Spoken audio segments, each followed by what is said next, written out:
ஸ்ரீ குருப்யோ நமஹ. பெரியவாச்சரணம். ஹரஹர சங்கர, ஜெய ஜெய சங்கர. ஏணிப்படிகளில் மாந்தர்கள் சிவன் சாரோடதுலேருந்து பார்த்துட்டு இருக்கோம். ரிஷிகளுடைய வாக்குகளை மாறாக கற்பிப்பவன் பாப்பியாகிறான்.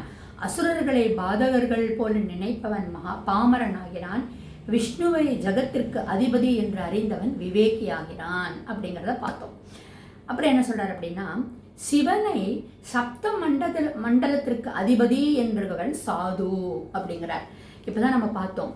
அதாவது இந்த சிவன் அப்படிங்கிறது பிரபஞ்சத்துக்கு அதிபதியா இருக்க, அந்த பிரபஞ்சத்திற்குள் இருக்கக்கூடிய பூலோகத்திற்கு அதிபதியா இருக்கக்கூடியவர் விஷ்ணுவா இருக்கார்.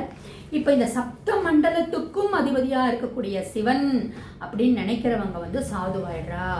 அதனால தான் நம்ம பார்த்தோம், ருத்ர பசுபதி நாயனார் ருத்ர ஜபம் பண்ணியே சிவலோக பிராப்தி அடைஞ்சார். கண்ணப்ப நாயனார் அவருக்கு இந்த நியமம் ஆச்சாரம் ஒழுக்கம் அதெல்லாம் ஒண்ணுமே தெரியாது. சிவபக்தி, ஐயோ சிவனுக்கு கண்ணிலியன்னு கண்ணை பிடிங்கி வச்சார். ஸோ இப்படி ஒரு பக்தி பண்றவாழ சிவன் என்ன பண்ணிடுறார், மோட்சம் சிவலோகத்துக்கு கூட்டின்னு போறார்.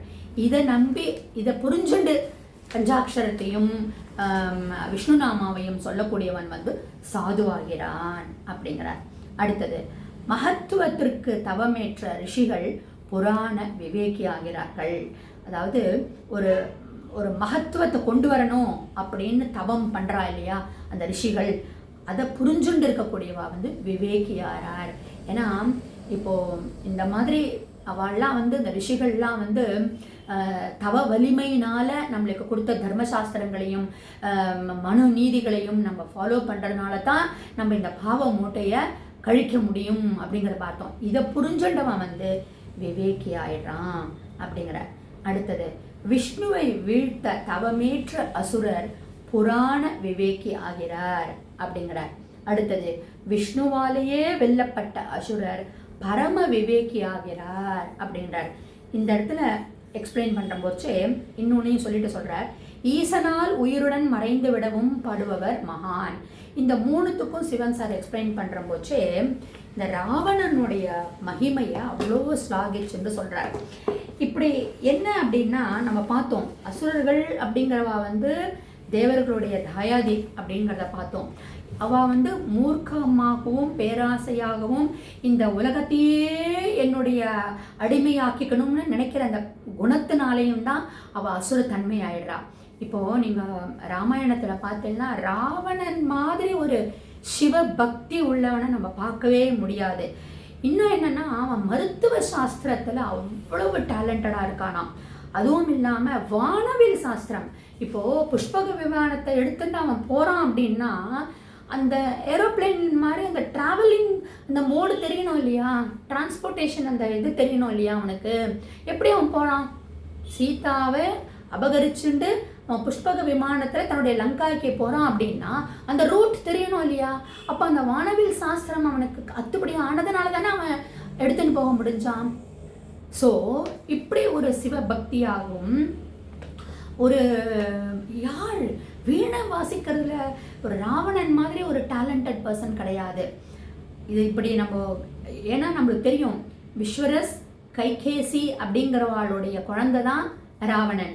அந்த விஸ்வரஸ் அப்படிங்கிறது பிரஜாபதியுடைய பிரஜாபதி புலஸ்தியரனுடைய பையனுக்கு பையனா ராவணன் வரான். அதுதான் விஸ்வரஸ். எல்லாமே பிரஜாபதிகளா இருக்கக்கூடியவா. அந்த பரம்பரையில இவன் என்ன ஆயிடுறான், இந்த மாதிரி விஷ்ணு பெருசு இல்லை நான் தான் பெருசுன்னு நினைச்சான் பாரு, அதனால தான் அவன் அழிவை தேடினான் அப்படின்னு சொல்லிட்டுன்னு இந்த இடத்துல உங்களுக்கு ஒரு ஆப்பர்ச்சுனிட்டி கிடைச்சது அப்படின்னா, புலவர் குழந்தை அப்படிங்கிறவர் எழுதின ராவண காவியம். நிறைய பேர் ராமாயணத்தை படிச்சிருப்போம், மகாபாரதத்தை படிச்சிருப்போம்.